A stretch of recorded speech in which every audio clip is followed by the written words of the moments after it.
Hello everyone and welcome to my channel. और अपनी 2020 series of MCQs में अपने आज के वीडियो में हम डिस्कस करेंगे यूपी टीजीटी 2021 के क्वेश्चन को। पिछले वीडियो में हमने डिस्कस किए थे पहले 20 क्वेश्चन पार्ट 1 में, एंड पार्ट 2 में हम डिस्कस करेंगे अगले 20 क्वेश्चंस को। तो जो हमारा सबसे पहला क्वेश्चन है वो ये कि how many byes will be given for 7 teams playing in knockout basis competition. तो यहाँ जो बाइज निकालने का फॉर्मूला है वो हम ऑलरेडी डिस्कस कर चुके हैं अपने पिछले वीडियोस में। We will discuss again. यहाँ पर होता क्या है कि आपको बाइज कैसे निकाले जाते हैं। तो बाइज निकालने से पहले सबसे इंपॉर्टेंट चीज है कि नंबर ऑफ टीम्स को हमेशा एन से डिनोट करते हैं, जो कि होता है n, that is equal to 7। अब बाइज कब दिया जाता है, ये भी एक इम्पॉर्टेंट चीज है। बाइज तब दिया जाता है जब भी नंबर ऑफ टीम्स जो हैं वो 2 की पावर वाले नंबर में ना हो। 2 की पावर के नंबर कौन से होते हैं, जैसे अगर हम 2 की पावर 1 लिखेंगे तो वो हो जाएगा 2, 2 की पावर 2 लिखेंगे तो वो हो जाएगा 4, 2 की पावर 3 लिखेंगे तो वो हो जाएगा 8, 2 की पावर 4 लिखेंगे तो वो हो जाएगा 16। तो जब भी number of teams 2, 4, 8, 16, 32, 64 in numbers में ना हो और आपको नॉकआउट बेसिस पे टूर्नामेंट कराना हो, तब हम देते हैं 22। तो ये रूल होता है बाई देने का। आपको बाई तब देना होता है जब number of teams in number के अलावा हो। तो 7 जो है वो इनमें से लाई नहीं करता। अब बात आती है कि बाई दिया कैसे जाता है। बाई का जो फॉर्मूला है, फिर बाई को लिखने का तरीका होता है एन बी। बाई जो है वो इस तरह से दिया जाता है कि जो भी नंबर ऑफ टीम्स दिया है उसके बाद कौन सा नंबर जो है इनमें से आता है। तो 7 के बाद जो नंबर आता है वो है 8, और 8 एक ऐसा नंबर है जो 2 की पावर का हिस्सा है। तो यहाँ पर हम क्या करेंगे, 8 माइनस 7 करेंगे, दैट विल इक्वल टू 1। तो यहाँ पर जो नॉकआउट बेसिस हमें टूर्नामेंट कराना है, हमें एक बाई देना पड़ेगा अगर हमें इसका फिक्सचर बनाना है। अब यहाँ एक और सवाल आता है कि 2 की ही पावर को क्यों कंसीडर किया जाता है। 2 की पावर को इसलिए कंसीडर किया जाता है क्योंकि एक बार में 2 टीम ही एक साथ मैच खेलती हैं, 3 टीम या 4 टीम एक साथ मैच नहीं खेलती हैं। इसलिए जो नंबर ऑफ टीम्स हैं वो अगर 2 की पावर में नहीं हुई तो लास्ट राउंड तक उनके जो पेयर हैं वो नहीं रहेंगे। और उस चीज को मेंटेन रखने के लिए हम नॉकआउट बेसिस में 22 देते हैं, एंड 22 देने का ये फॉर्मूला होता है। फिर हमारा नेक्स्ट क्वेश्चन है which one is not the part of small intestine. तो ये आपके डाइजेस्टिव सिस्टम से आता है, एंड क्योंकि हम ऑलरेडी पढ़ चुके हैं, आपका एनाटॉमी फिजियोलॉजी काफी इंपॉर्टेंट टॉपिक है अगर आप किसी भी एग्जाम के लिए बात करें। तो डाइजेस्टिव सिस्टम में वैसे तो बहुत सारी चीजें हैं, लेकिन स्मॉल इंटेस्टाइन, लार्ज इंटेस्टाइन, इन सब के पार्ट्स भी पूछ लिए जाते हैं। तो इसमें जो आपका ये अंदर वाला एरिया है इसे हम स्मॉल इंटेस्टाइन कहते हैं। यानी आपके स्टमक से जो खाना है वो जाता है स्मॉल इंटेस्टाइन में, एंड खाने का जो टोटल डाइजेशन होता है एक्सेप्ट वाटर, वो होता है आपका स्मॉल इंटेस्टाइन में। तो स्मॉल इंटेस्टाइन के 3 पार्ट होते हैं, this is duodenum, jejunum and ileum.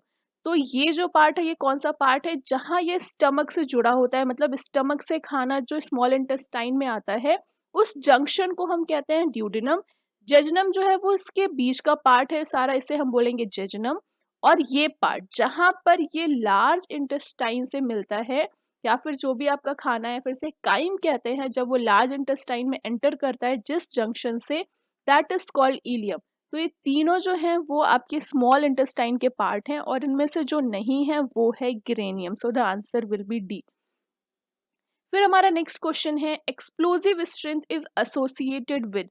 तो सबसे पहले हम बात कर लेते हैं कि स्ट्रेंथ क्या है और स्ट्रेंथ कितने टाइप की होती है। एक्सप्लोजिव स्ट्रेंथ एक बहुत इंपॉर्टेंट क्वेश्चन है जो कि हमेशा इस पे बेस्ड क्वेश्चन आता है, even D triple S B में भी इस पे एक क्वेश्चन आया था।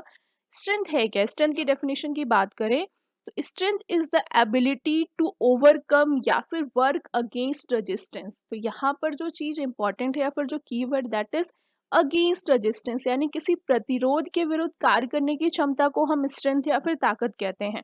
तो अगेंस्ट रेजिस्टेंस होता है, तो ये इसका कीवर्ड है जो आपको याद रखना है। किसी भी तरह के स्ट्रेंथ में अगेंस्ट रेजिस्टेंस जरूर होगा, जो कि आपको यहाँ भी दिख रहा है।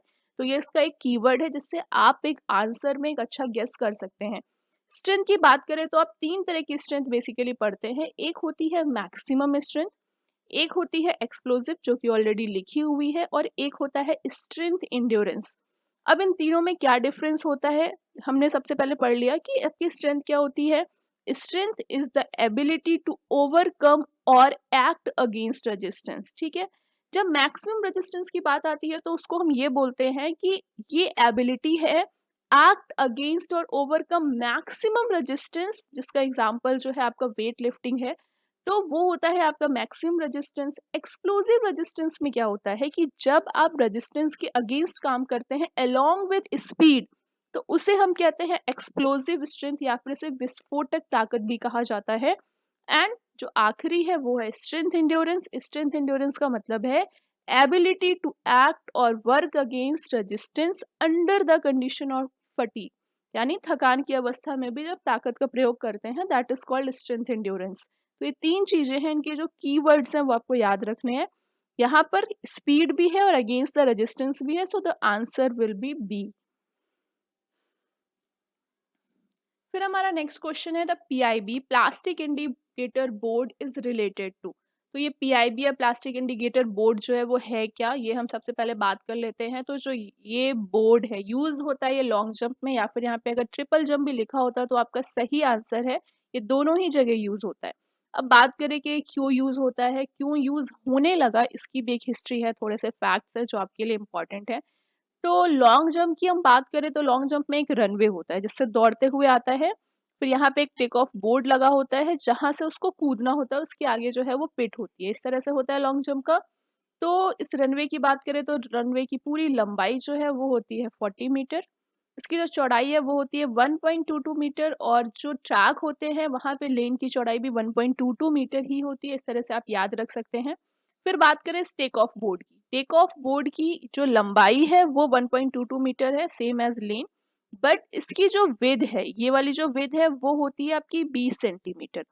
तो हुआ क्या, इससे बहुत इसमें रिसर्च हुआ, आप इसके रिसर्च पेपर का लिंक भी ले सकते हैं, आपको डिस्क्रिप्शन में मिल जाएगा।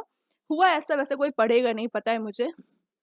हुआ ये कि पहले ये देखा गया क्योंकि उसका कलर वाइट था तो बहुत सारे फाउल्स होते थे टेक ऑफ बोर्ड पे। तो फिर उसके बाद उसमें रिसर्चेस हुई और ये पाया गया कि वो फाउल जो है वो इस वजह से होता है, उसके दो कारण है, एक तो उसका वाइट कलर होना और दूसरा क्योंकि वो सेम लेवल पे होता है।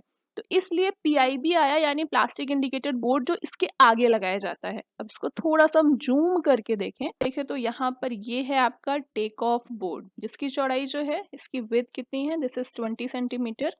इसके आगे 10 सेंटीमीटर का लगाया जाता है PIB which is called plastic indicated board, जो कि इससे 7 mm ऊंचा होता है, ये थोड़ा सा ऊंचा होता है इससे, जो कि 7 mm ऊंचा होता है खाली। और यहाँ पर जो इसका एंगल है वो होता है 45 डिग्री। ऐसा नहीं है कि मतलब ये ऐसे और ये स्ट्रेट होता है, ऐसा नहीं है, हल्का सा यहाँ पर ऐसा होता है, और ये जो इसका एंगल है वो 45 डिग्री होता है। इसका कलर जो है वो वाइट नहीं रखा जाता, इसका रीजन ये है क्योंकि वो दूर से देखने में प्रॉब्लम होती है एथलीट्स को। इस पे रिसर्च हुई, बहुत सारे ओलंपिक्स में पाया गया, उसके बाद ये चेंजेस आए, इसके कलर भी चेंज किए गए कई बार, और अभी जिसका कलर है यूजुअली रेड या येलो कलर यूज किया जाता है पीआईबी का। फिर हम यहाँ पे बात कर लें शॉर्टपुट में भी कोई बोर्ड यूज होता है, तो वहां पर जो बोर्ड यूज होता है उसे हम कहते हैं स्टॉपिंग बोर्ड, जो कि इसलिए यूज होता है क्योंकि जो शॉर्टपुट है या फिर शॉर्टपुटर है उसकी स्पीड बहुत ज्यादा होती है, तो वो फाउल करने से बचे, इसलिए वहां पे यूज होता है स्टॉपिंग बोर्ड। फिर नेक्स्ट क्वेश्चन है which one is not part of the brain. तो ये तो बहुत इजी है क्योंकि एंड्रॉइड जो है वो कहीं से भी ब्रेन का पार्ट नहीं हो सकता। तो सेरेबेलम जो है ये ऊपर वाला पार्ट है, इसे, और थैलेमस जो है वो भी ब्रेन में होता है, सेरेब्रम ये भी ब्रेन में होता है, ये तीनों ही ब्रेन के पार्ट हैं। फिर हमारा नेक्स्ट क्वेश्चन है which one of the following is a disease caused by virus. तो यहाँ पे 4 तरह की डिजीज हैं, तो सबसे पहले हम डिस्कस कर लेते हैं कि जो भी डिजीज है वो किस तरह के पैथोजन से होती हैं, यानी उनको कॉजिंग पैथोजन जो है वो कौन से हैं। कॉलेरा की बात करें तो ये होता है विब्रियो कॉलेरा बैक्टीरिया से, यानी ये बैक्टीरिया से होता है। ट्यूबरक्लोसिस जो है वो होता है माइकोबैक्टीरियम ट्यूबरक्लोसिस, ये भी बैक्टीरिया से होता है। लेप्रोसी जो है वो होता है माइकोबैक्टीरियम लैप्रे से, तो ये भी जो है बैक्टीरिया से ही होता है। लेप्रोसी को जो है वो कुष्ठ रोग कहा जाता है हिंदी में। चिकन पॉक्स जो है वो होता है VZV, यानी वेरिसेला जोस्टर वायरस। तो यहाँ पे क्वेश्चन में यही पूछा गया है कि which of the following disease caused by virus, so the answer will B chicken pox. ये जो कलरा का क्वेश्चन है, ये क्वेश्चन जो है DSSB में भी आया था, लेकिन उसके फर्स्ट पेपर में आया था, यानी जब आप फिजिकल एजुकेशन पढ़ रहे हैं तो हो सकता है उनमें से कुछ क्वेश्चन आपके जनरल पार्ट के लिए भी हेल्प करें आपको। फिर हमारा नेक्स्ट क्वेश्चन है Harvard step test was constructed by. तो अगर इसका आंसर आप हार्वर्ड लगाने जा रहे हैं तो बिल्कुल भी सही नहीं है, क्योंकि हार्वर्ड स्टेप टेस्ट जो है वो हार्वर्ड यूनिवर्सिटी या फिर वहां की लैबोरेटरी में कंस्ट्रक्ट हुआ था, बट किसने कंस्ट्रक्ट किया था? वो थे ब्रूहा, जिन्होंने 1943 में इस टेस्ट को कंस्ट्रक्ट किया था। That is Harvard step test, जो कि कार्डियोवास्कुलर एफिशिएंसी को मेजर करने के लिए कराया जाता है। फिर नेक्स्ट क्वेश्चन है, which one of the following minerals are useful for bones and teeth? तो बोन्स और टीथ के लिए कौन से मिनरल सबसे ज्यादा यूजफुल होते हैं? तो कैल्शियम तो होता ही है, ऐसा बहुत नॉर्मल सा आंसर है। बाकी अगर आप यहाँ पे देखिए पोटेशियम और फॉस्फोरस, तो इसमें ही थोड़ा सा कंफ्यूजन आएगा, बट आंसर इज फॉस्फोरस, क्योंकि ये दोनों ही मिनरल्स हैं एक तरह के, जो कि आपकी बोन्स और टीथ दोनों के लिए ही यूजफुल होते हैं। फिर ये नेक्स्ट क्वेश्चन है, which one of the following is called building block of the life? तो बहुत इजी सा क्वेश्चन है, ये है सेल। सेल जो है, सेल पे बेस्ड जो क्वेश्चन है वो ऐसे ही आते हैं। एक क्वेश्चन बहुत ज्यादा ये भी पूछा जाता है कि प्लाज्मा मेम्ब्रेन क्या है, या फिर सिलेक्टिवली परमिएबल मेम्ब्रेन किसे कहा जाता है? ये क्वेश्चन बेस से कई बार पूछा जाता है। फिर हमारा नेक्स्ट क्वेश्चन है, the term fusiform is related with? तो ये थोड़ा सा टफ क्वेश्चन है, क्योंकि फ्यूजीफॉर्म जो है यूजुअली थोड़ा सा कॉमन वर्ड नहीं है, लेकिन ये किससे रिलेटेड है इससे पहले हम देख लेते हैं कि यहाँ पर ये फ्यूजीफॉर्म है क्या। तो स्केलेटल मसल्स को, वैसे तो हमने मसल को तीन तरह से क्लासिफाई किया है, तीनों तरह लिखे हैं। ये जो तीन तरह की मसल्स हैं वो है skeletal muscle, heart muscle and smooth muscle. Skeletal muscle को हम वॉलेंटरी मसल भी कहते हैं, जिन्हें हम ऐच्छिक पेशियां कहते हैं, यानी जो हमारी इच्छा के अनुसार काम करती हैं। हार्ट मसल जो है, जिन्हें हम कार्डियक मसल कहते हैं, वो सिर्फ और सिर्फ आपके हार्ट में पाई जाती है, जो कि मायोकार्डियम लेयर में होती है। एंड स्मूथ मसल्स जो है वो मसल है जो हमारे इंटरनल ऑर्गन्स में पाई जाती है। तीन तरह की मसल का क्लासिफिकेशन हमने यूजुअली पढ़ा है। बट अगर हम मसल को, स्केलेटल मसल को on the basis of shape जब क्लासिफाई करते हैं, तो कई तरह की मसल्स होती हैं, उनको पांच तरह से क्लासिफाई किया गया है। एक है कन्वर्जेंट, यहाँ पे आपको डायग्राम में दिख रहा है, इस तरह की मसल को कन्वर्जेंट कहते हैं। इस तरह की मसल को हम सर्कुलर कहते हैं। फिर है फ्यूजीफॉर्म, फ्यूजीफॉर्म जो है ये तीसरा तरह है। पैरेलल जो है वो चौथा तरह है। और पांचवे में आपका आता है पैनेट। पैनेट को जो है वो यहाँ पे तीन तरह से अलग अलग लिखा है, तो ये पैनेट के क्लासिफिकेशन है, multipennate, bipennate and unipennate. तो ये जो है टर्म फ्यूजीफॉर्म, ये रिलेटेड है आपके स्केलेटल मसल से।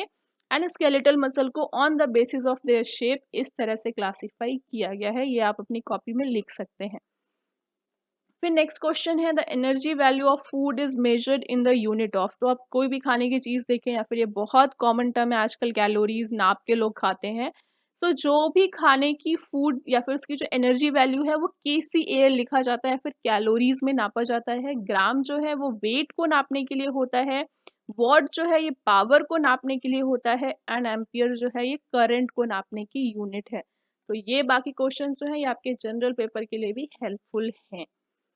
फिर हमारा नेक्स्ट क्वेश्चन है, आफ्टर youth fitness test is for measuring? तो यहाँ पे तीन तरह से लिखी हुई हैं एबिलिटीज, इसको हम डिस्कस करेंगे, या फिर हम डिस्कस कर भी चुके हैं अपने टेस्ट एंड मेजरमेंट वाली प्लेलिस्ट में, आप देख सकते हैं। आफ्टर यूथ फिजिकल फिटनेस टेस्ट होता है, and physical fitness test is also known as motor fitness test. तो आफ्टर जो है वो मोटर फिटनेस टेस्ट होता है। जनरल मोटर एबिलिटी टेस्ट में आपके एग्जाम्पल आते हैं, न्यूटन मोटर जो है वो आपका जनरल एबिलिटी टेस्ट है। फिर एक आपका ऑर्बिट है जो ऑर्गन यूनिवर्सिटी का टेस्ट है, वो भी आपका जनरल मोटर एबिलिटी टेस्ट में आता है। तो इस तरह जो टेस्ट हैं वो अलग अलग तरह से क्लासिफाई किए गए हैं। अगर आप इसको और डीप में पढ़ेंगे तो आपको वहां पे मिल जाएगा ये चीज। आफर्ट जो है वो मोटर फिटनेस टेस्ट में आता है, या फिर फिजिकल फिटनेस टेस्ट में आएगा। फिर हमारा नेक्स्ट क्वेश्चन है, which of the following is not correctly matched? तो यहाँ जो सानिया मिर्जा है, शी बिलोंग्स टू टेनिस है, तो बिल्कुल सही है। सेरेना विलियम्स जो है वो लॉन टेनिस से है, ये भी बिल्कुल सही है।